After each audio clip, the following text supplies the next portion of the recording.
অষ্টম শ্রেণীর সকল শিক্ষার্থীদের জন্য আজকের আমার এই ক্লাসটা আজকের ক্লাসের বিষয় হচ্ছে প্যাটার্ন। তো আমরা খুব সহজভাবে প্যাটার্নটা শিখব। এক কথায় প্যাটার্ন হলো সুনির্দিষ্ট ও সুশৃঙ্খল বিন্যাস, অর্থাৎ এই বিন্যাসটা বা সাজানোর প্রক্রিয়াটা যে কোনো সংখ্যার ক্ষেত্রে হতে পারে, কোনো নকশা বা ডিজাইনের ক্ষেত্রে হতে পারে, কোনো বস্তুর ক্ষেত্রে হতে পারে। আমাদের মধ্যে অনেকে আছে যে রুবিক্স কিউবটা খেলে, তো এর এক এক পাশের যে এক এক রং থাকে এটা আলাদা আলাদা করে সাজানো কিন্তু একটা প্যাটার্ন। এই যে দেখো চিত্রে এখানে দেখা যাচ্ছে দুইটা রুবিক্স কিউব।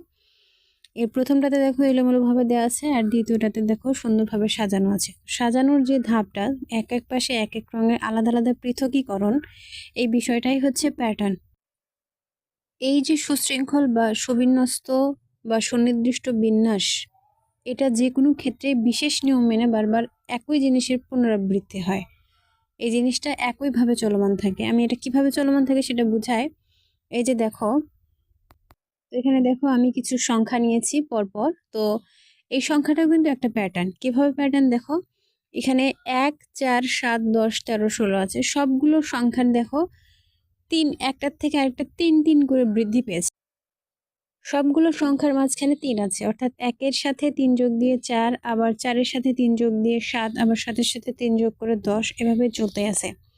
তাইলে এই যে প্রত্যেকটা সংখ্যা 3 বেশি বেশি করে নিয়ে একটি সুনির্দিষ্ট বিন্যাস তৈরি করেছে, এটি হচ্ছে কি প্যাটার্ন। তো প্যাটার্ন এমন একটা বিষয় যার মানে বিন্যস্তটা ধারাবাহিকভাবে চলতে থাকবে, অর্থাৎ একই জিনিস বারবার আসবে, একই জিনিস বারবার আসবে।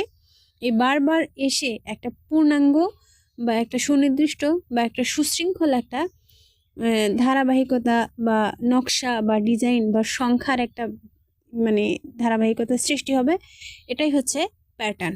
আমাদের বোর্ড বইয়ে প্যাটার্নের 2টা চিত্র দেওয়া আছে। প্রথমটা হচ্ছে টাইলসের চিত্র।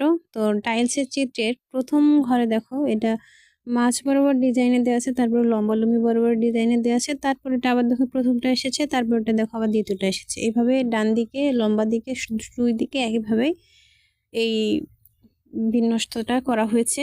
আর দ্বিতীয় ছবিটাতে দেখো এখানে সংখ্যার প্যাটার্ন, এই দিক দিয়ে বরাবর 1 চলে এসেছে, ওই পাশ দিয়েও বরাবর 1 চলে এসেছে, আবার দেখো 2 মাঝখানে, আবার নিচে 3, আবার এভাবে 4, 6, 4, এভাবে সংখ্যার একটা প্যাটার্ন দেখানো হয়েছে। তো এরকম দৈনন্দিন অসংখ্য কাজে আমরা প্যাটার্নের সাথে সম্পৃক্ত। কেউ যারা কাপড়ে ডিজাইন করে তাদের কাপড়েও দেখবেন ডিজাইনের একটা প্যাটার্ন থাকে। তো ভালো লেগে থাকলে আমার চ্যানেলটি সাবস্ক্রাইব করুন এবং পেজটি ফলো দিয়ে পাশে থাকুন। ধন্যবাদ সবাইকে।